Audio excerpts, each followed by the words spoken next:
Salut à tous, c'est Stéphane et tu écoutes le podcast Le Switch. Aujourd'hui, je partage avec toi une interview d'entrepreneur.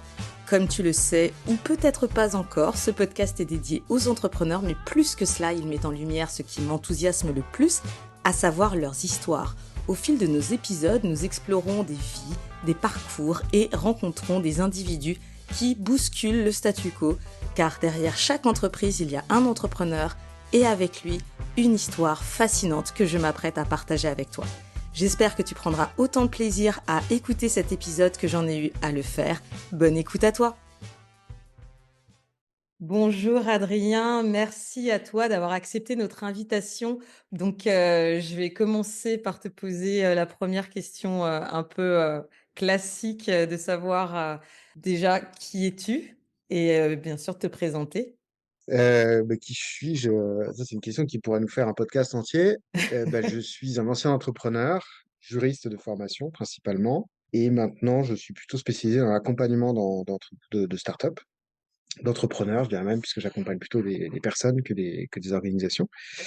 Et donc je dirige l'équipe qui accompagne les start-up au Village BAICA à Paris. Pour revenir, justement à quel est ton parcours? Qu'est-ce qui t'a amené, déjà d'une part à l'entrepreneuriat, puis ensuite à sortir de l'entrepreneuriat? Mon parcours, je suis un cancre qui avait un an d'avance comme toutes mes études secondaires. Et du coup, j'étais un peu paumé quand j'ai fait mes études. Je suis allé en droit parce que je voulais être avocat et pour plaider. Et toutes les matières qui m'intéressaient et qui rapportaient d'ailleurs, c'est des matières où on plaide pas. Donc assez rapidement en droit, je me suis dit qu'en fait, ça menait pas du tout à ce qui me que j'avais un peu une contradiction à résoudre. Et puis en plus, ça a un petit peu nourri, l'intellectuel en moi, les études de droit. Je pense qu'il c'est important d'avoir une personnalité équilibrée dans la vie et donc j'étais un peu trop intellectuel et pas assez, homme d'action. Donc je suis allé faire une école de commerce après mon master, après mes 5 ans de droit, principalement en spécialité en finance. Et donc en fait, l'extrême, démarche d'aller vers l'action, c'était d'être entrepreneur. Donc en fait, c'était assez logique pour moi d'aller encore plus loin que juste être, un étudiant d'école de commerce, un peu moins intellectuel, qu'un universitaire. Mais c'est de devenir entrepreneur, donc j'ai adoré les cours d'entrepreneuriat que j'avais eus, donc ça m'a donné pas mal envie de le faire. Mais en même temps, toute ma formation, c'était, droit finance, donc je devais aller vers la banque. J'ai un petit peu tâté de la banque, où je me suis vite ennuyé. Et donc en parallèle de mon dernier, métier en banque en 2013-2014, qui était, en Roumanie, j'ai monté une première boîte, qui s'appelle We Do Good, qui était pas mon idée. On est venu me chercher, un camarade de promo que je connaissais pas, qui m'a été présenté par par une amie. Et elle m'a dit, voilà, il cherche un juriste ou un financier, toi t'es les deux, donc il devrait y avoir quand même des choses que vous pouvez faire ensemble. Et j'ai dit, bon, je vais donner un coup de main. Mais voilà, c'est le doigt dans l'engrenage, après on est coincé, quoi. Et donc c'est devenu mon associé et mon ami, je pense. Hem, et on a monté cette boîte-là qui s'appelle We Do Good, en 2013, donc un peu en parallèle de mon dernier job. Mais en gros, voilà, j'étais entrepreneur avec We Do Good, ça a continué, j'en suis sorti. Et après, j'ai eu une deuxième phase de ma carrière qui a été de monter une deuxième boîte et d'accompagner des entrepreneurs en parallèle. Et j'ai eu un conflit un peu entre ma démarche d'accompagnateur d'entrepreneur et ma démarche d'entrepreneur. L'une nourrissant l'autre, mais en même temps, l'une asséchant l'autre, puisque tout le temps que je passais à accompagner les entrepreneurs, je ne pouvais pas le passer à faire ma boîte et à résoudre les gros problèmes qui ont conduit à sa mort de ma deuxième boîte. Et donc finalement, c'est le métier d'accompagnateur d'entrepreneur qui a triomphé, pour le moment en tout cas, et qui a fini par me mener à même carrément devenir salarié, quelle horreur, au village BAICA depuis à peu près 2 ans et demi. Donc du coup, tu disais que donc tu étais juriste, alors non, de formation et cetera. Tu te retrouves surtout dans la banque et donc on vient te chercher, pour monter, co-créer, cofonder, We Do Good. Est-ce que tu peux nous expliquer un petit peu comment ça s'est passé? Quel était, enfin quel type d'entreprise aussi c'est? Parce que c'est aussi intéressant de voir, d'où tu arrives, quoi. Enfin, j'avais été attiré par l'entrepreneuriat, notamment les cours d'entrepreneuriat que j'ai eu à Audencia, donc l'école de commerce que j'ai fait à Nantes, que j'ai trouvé vraiment très riche intellectuellement et très concret, très terre à terre.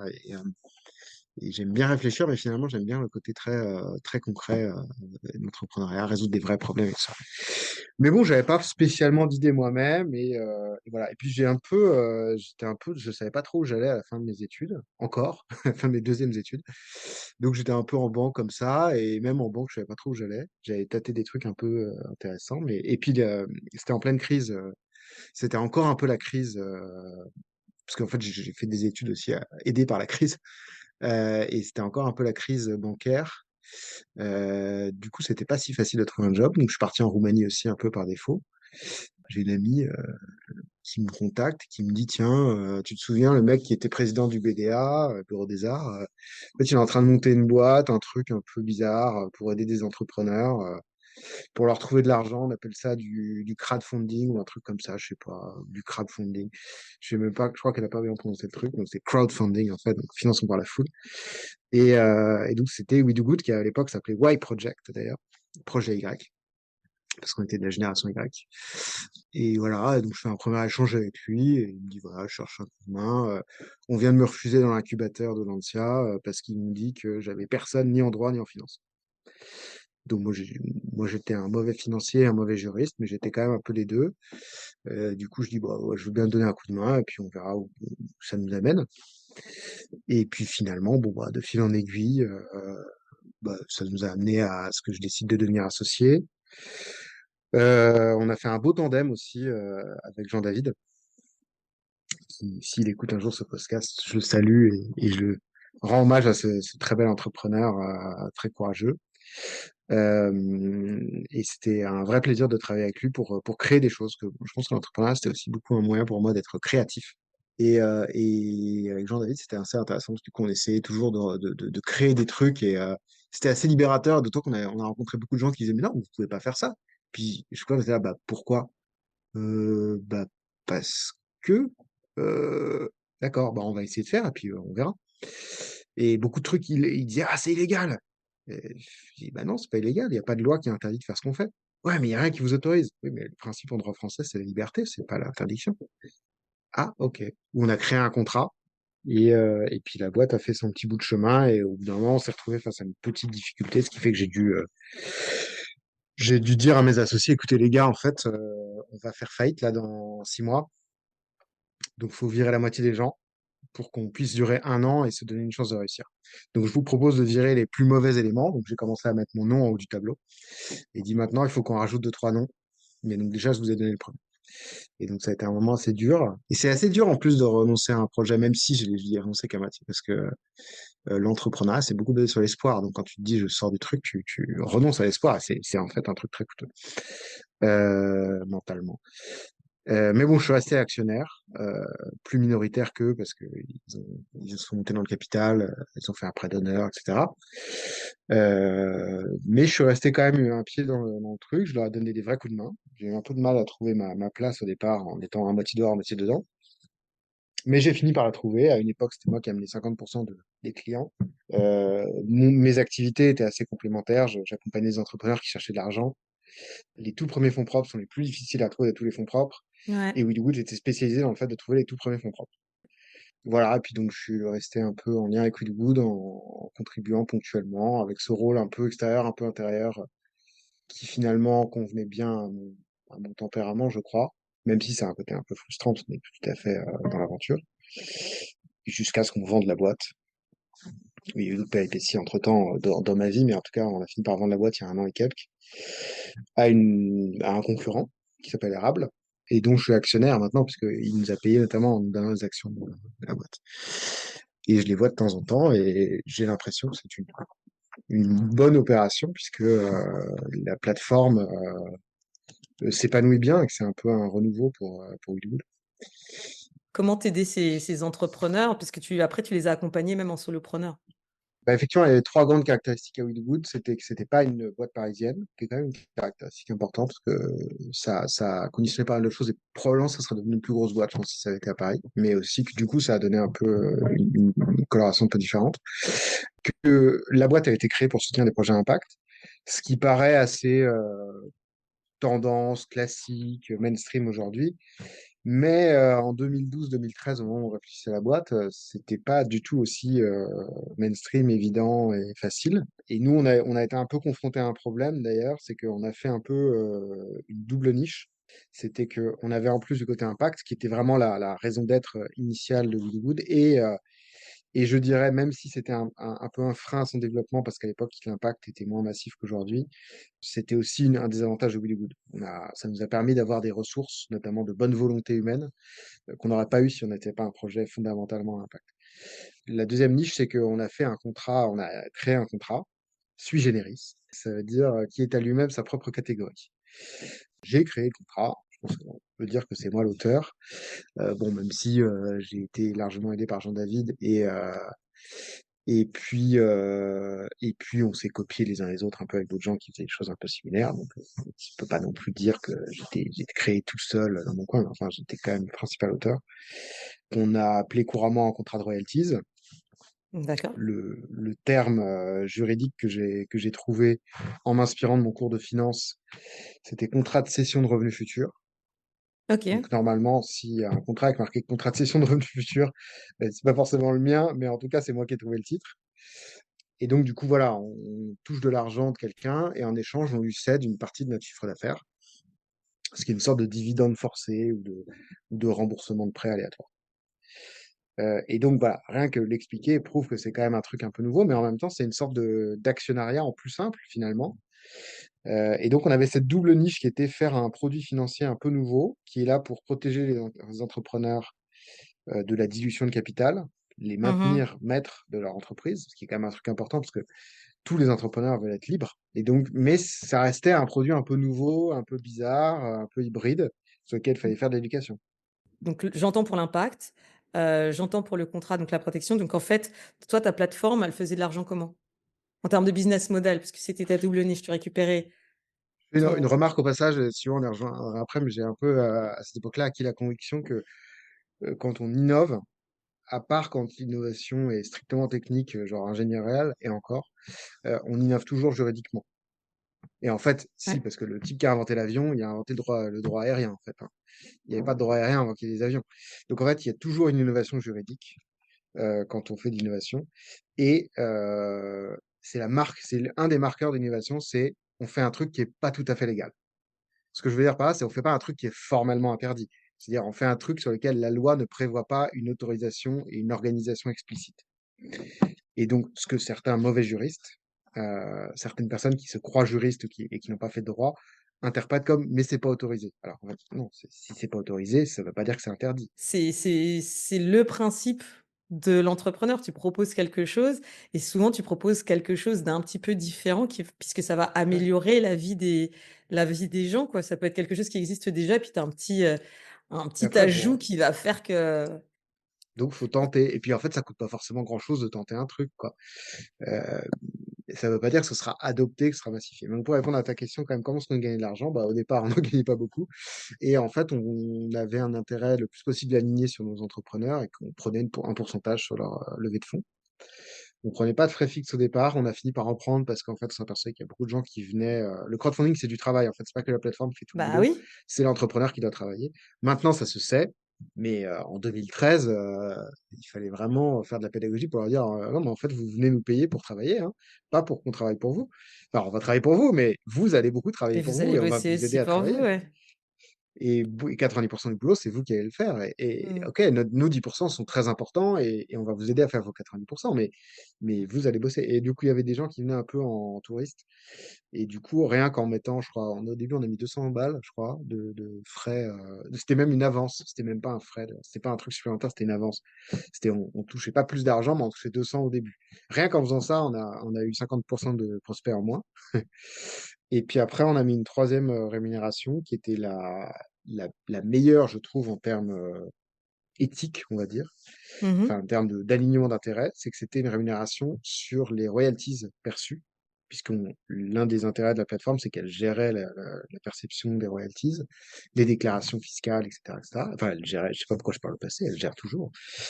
Et du coup, bah, on prenait une partie des royalties qui étaient versées, ce qui fait qu'on avait aussi des intérêts alignés sur les investisseurs. Et donc, c'est assez important parce que quand on est tiers de confiance entre deux parties dans une place de Mmh. marché, ce qu'est une plateforme de crowdfunding, bah, il faut être copain, enfin, disons, il faut être aligné sur les intérêts des deux parties, ce qui n'est pas très, très facile.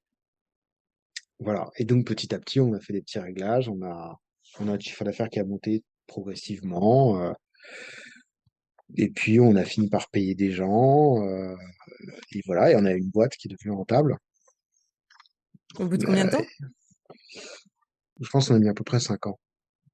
Mmh. Et la boîte n'a pas été extrêmement rentable, mais on a dû être juste rentable à partir de 5 ans. Tu présentes, alors là, du coup, maintenant tu as vraiment une, enfin, en termes d'expérience de de boîtes que tu aurais vues et d'entrepreneurs que tu aurais croisés ou de projets portés, pour lever des fonds. Du coup, là, c'est quoi les éléments qui vont être déterminants pour un investisseur? Parce qu'en plus, c'est des investisseurs privés. Quels sont les éléments qui vont être déterminants pour les investisseurs pour, justement investir dans des sociétés et quelles sont les erreurs que tu vois le plus souvent, en fait, dans les porteurs de projets?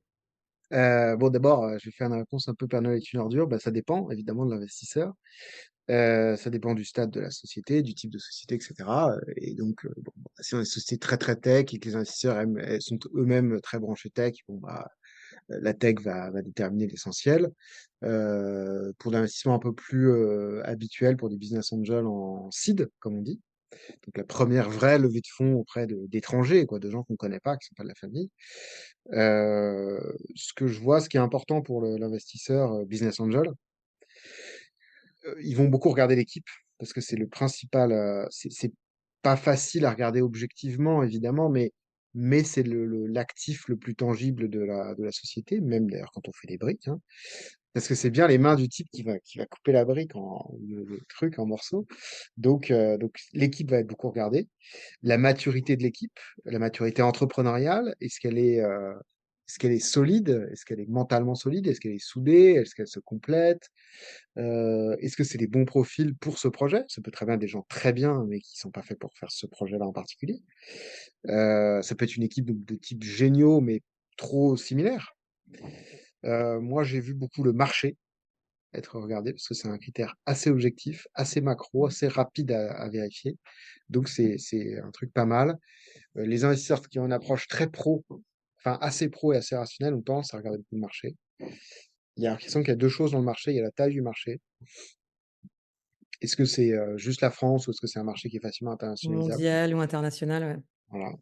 Et donc, est-ce que la France est une première étape ou l'étape finale? Est-ce que c'est un marché en croissance?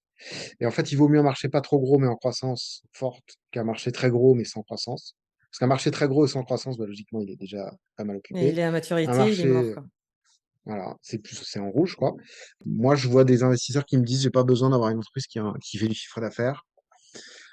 En pratique, c'est difficile de lever quand on fait pas de chiffre d'affaires parce qu'en fait, il y a Ouais, deux choses. Un, quand tu as fait du chiffre d'affaires, tu as démontré à un investisseur que d'acc tu savais que tu vendre, faisais de l'argent, qu'on ton produit plaisait et que toi, tu avais déjà vendu quelque chose à quelqu'un, bien que sûr. quelqu'un avait bien voulu te filer du fric pour ce que tu Ouais. faisais. Et ça, c'est pas du tout neutre parce qu'il y a des gens qui font des beaux produits, il y a des gens qui font des beaux contrats, il y a des gens qui font plein de trucs. Mais en fait, le truc le plus important dans une boîte, c'est quand même de savoir vendre. C'est très vulgaire, c'est peut-être Bah, non, pas mais la d'avoir partie des la plus belle clients. d'entrepreneuriat, mais Si voilà, c'est tu as important. pas de clients, tu n'as pas de business, en fait. Mais il y a des Si startups dans lesquelles c'est très difficile, c'est très loin les clients. Mais là, au moins, tu oui, as validé oui, le fait, ça, j'ai déjà réussi à le faire. donc c'est énorme quand tu as déjà des C'est un clients, truc, c'est clair. ça c'est le premier point, c'est quand même un truc très important parce que c'est un truc très objectif pour dire, lui, il m'a vendu sa boîte dans un super pitch, mais je ne sais pas s'il a déjà vendu quelque chose. Et donc l'erreur classique que j'ai vu beaucoup, c'est y aller trop tôt, ne pas avoir cherché à maturer sa stratégie et sa position, être irrationnel, ce qui est très difficile parce qu'en fait les entrepreneurs sont irrationnels par essence parce qu'il faut être un peu con quand même pour être entrepreneur. Enfin, faut y croire, quoi. Il faut ce côté un peu stratège, peut-être stratège froid et impitoyable d'ailleurs, hein. Mais pas juste ce côté un peu rêveur, enthousiaste et passionné, mais genre j'ai une passion, mais qui est maîtrisée, qui est canalisée par mon esprit. Ouais. Et puis après, bon, les investisseurs, faut savoir que bon, quand tu es investisseur, tu vois 100 projets, tu dis non à 99, hein. C'est normal. Oui, tu peux pas investir sur tout, c'est sûr. Donc en fait, moi, ce que j'ai vu, je vous donne mon analyse et les conseils de base que je donne sur les decks. Donc ça sert plus à rien de venir me voir après pour l'accompagnement, c'est génial. Tu rigoles, on va mettre Euh, ton lien et c'est, tout. Venez le pourrir. c'est en gros, il faut faire une démarche principalement double en termes d'arguments quand on veut convaincre un investisseur. Un, le coup de cœur. Deux, la réassurance. Donc, un, je te donne envie de me dire oui. Et deux, comme tu vas un petit peu avoir un temps de recul en disant, attends, je me suis fait un tour loupé, j'ai envie de dire oui, alors que faut que je dise non, c'est mon argent quand même. Là, tu le rassures. C'est, regardez mon projet, il a un super potentiel, mon équipe est géniale, je suis enthousiaste, je suis intelligent, tout ça, tout ça. Euh, et putain, le mec dit, où est l'arnaque? Et il va se le dire en fait. S'il n'y avait pas d'argent en jeu, il se dirait pas où est l'arnaque. Ou s'il y avait 5 euros, peut-être, tu vois, mais genre, si c'est même 10 000 balles, enfin, et logiquement, les gens mettent en fonction de leur fortune. Donc, du coup, c'est toujours engageant, quoi. Donc, c'est un, je donne envie de dire oui. Et deux, je traite ce doute qui ne manquera pas d'arriver dans la tête du gars qui va t'écouter et de dire, ben non, mais t'inquiète pas, ça a l'air sympa, mais on a aussi vérifié que c'était viable, on a aussi les bonnes personnes dans l'équipe, on a aussi un bon marché, etc. etc. Donc, mais il faut pas faire dans l'autre sens. Il faut pas rassurer d'abord. Est-ce que toi, parce que ça fait combien de temps maintenant que tu travailles à aider les entrepreneurs dans le cadre du village? Le village, ça fait 2 ans et demi. Je pense que j'aide les entrepreneurs en général depuis 2018, par petits bouts, et puis peut-être de plus en plus. Et le village, ça fait 2 ans et demi, donc c'est depuis 2020, enfin de mi-2022 à peu près. Et Euh, est-ce que tu aurais envie, du coup, fort de ton expérience, maintenant que tu sais comment lever des fonds, tu sais comment tu es vraiment passé de l'autre côté de la barrière, enfin, t'as lancé une boîte que tu as vendue, tu as fait un exit, tu as encore des parts dans le rachat, enfin, tu as fait beaucoup d'étapes par lesquelles passent les entrepreneurs, le fait de perdre ta boîte et ensuite rentrer dans la boîte actuelle où tu es. Est-ce que tu as donc envie, fort de tout ça, de remonter, une boîte, de redevenir entrepreneur? oui, ça me titille, j'ai des idées. Ouais, mais j'aimerais bien typiquement faire des trucs qu'on peut toucher, quoi, des vrais trucs, des Des pierres, des briques, briques, je sais pas. c'est fou. Fabriquer une fabrique de briques, ce serait pas mal.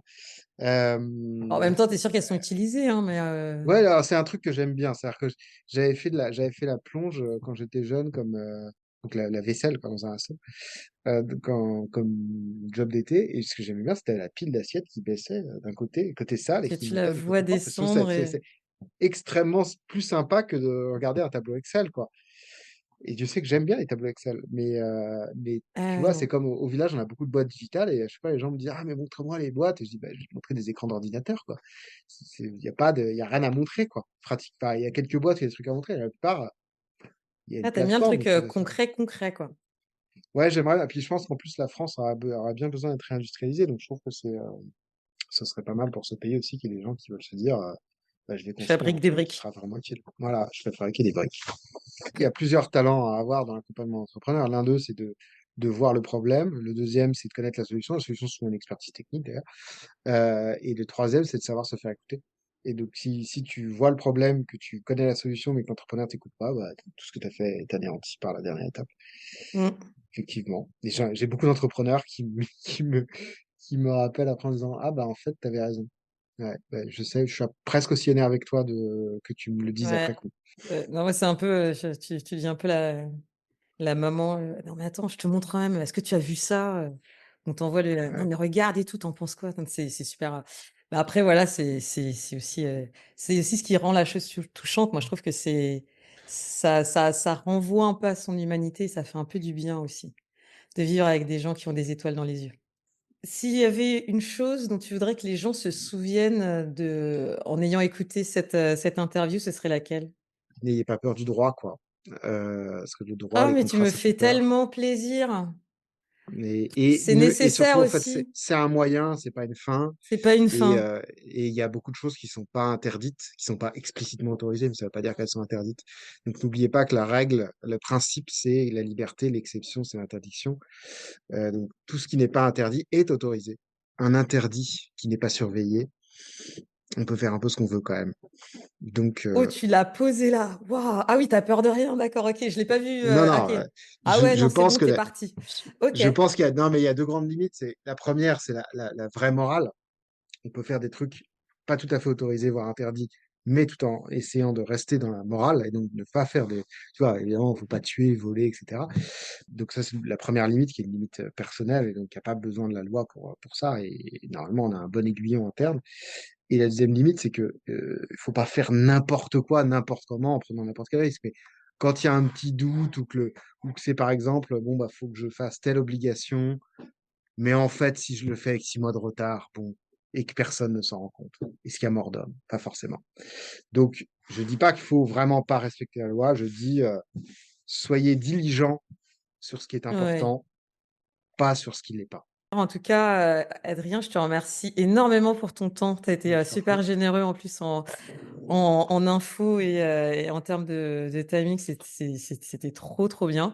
Tu as cet aspect, qui fait un peu, miroiter, plein de choses, aux entrepreneurs où non, à la fin de la journée, tu galères, tu as signé pour en chier et sois prêt. Voilà, voilà. Allez, bisous.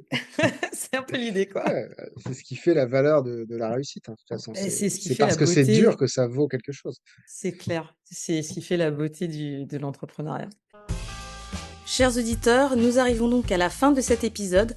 N'oublions jamais qu'au cœur de chaque entreprise, il y a un entrepreneur et avec lui une histoire unique à raconter. Merci d'avoir suivi cet épisode du podcast Le Switch, c'était Stéphane.